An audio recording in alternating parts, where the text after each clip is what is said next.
กองประชุมสรุปที่ราคาเวียกงานองค์การปกครองแขวงเสกองในระยะ4เดือนผ่านมาได้ดำเนินมาถึงวันที่10พฤษภาคม2024ก็ได้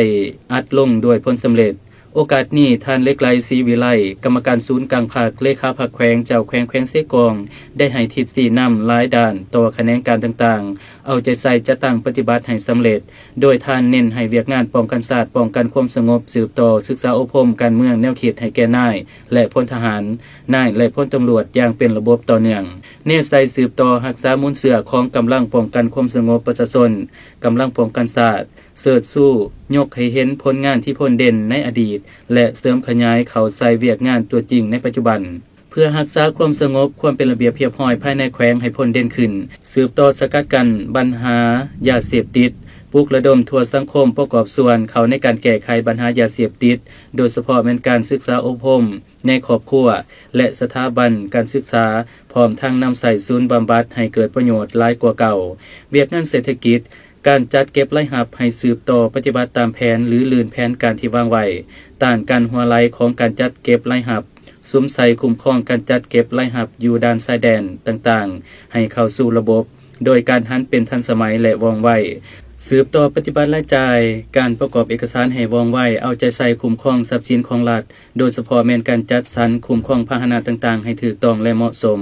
เวียกงานการลงทุนสืบต่อคุ้มครองเศรษฐกิจมหาภาคโดยเฉพาะแม่นการค้นคว้าวิเคราะห์วิจัยข้อมูลต่างๆให้ถูกต้องกับสภาพตัวจริงการคุ้มครองการลงทุนของรัฐและต่างประเทศต้องได้มีการติดตามกวดกาสุกโยอย่างเป็นปกติส่วนเวียกกสิกรรมให้สืบต่อกะเกียมผลิตฤดูฝนให้มีบรรยากาศรับประกันการผลิตเสบียงอาหารให้เพียงพอติดพันกับการคุ้มครองการสมใส่และปกปักรักษาชลประทานให้สามารถนำใส่ได้อย่างยาวนานเป็นเจ้าการปฏิบัติการคุ้มครองและการปกปักรักษาป่าไม้และมาตรการเด็ดขาดต่อผู้ละเมิดกะเกียมเบี้ยไม้กำหนดจุดปลูกและการปกปักรักษาภายหลังปลูกแล้วเวียกอุตสาหกรรมการค้าต้องได้เอาใจใส่คุ้มครองราคาสินค้าให้สมเหตุสมผลคุ้มครองการนำเข้าส่งออกสินค้าและสุขโยชน์ส่งเสริมพัฒนาสินค้าโอดอปให้หลายขึ้น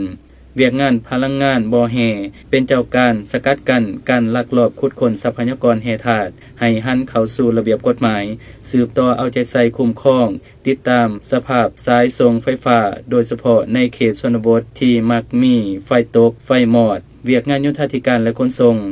สืบต่อสุกโยการจัดตั้งปฏิบัติโครงการลงทุนของรัฐที่กำลังจะตั้งปฏิบัติอยู่ให้สำเร็จตามแผนการ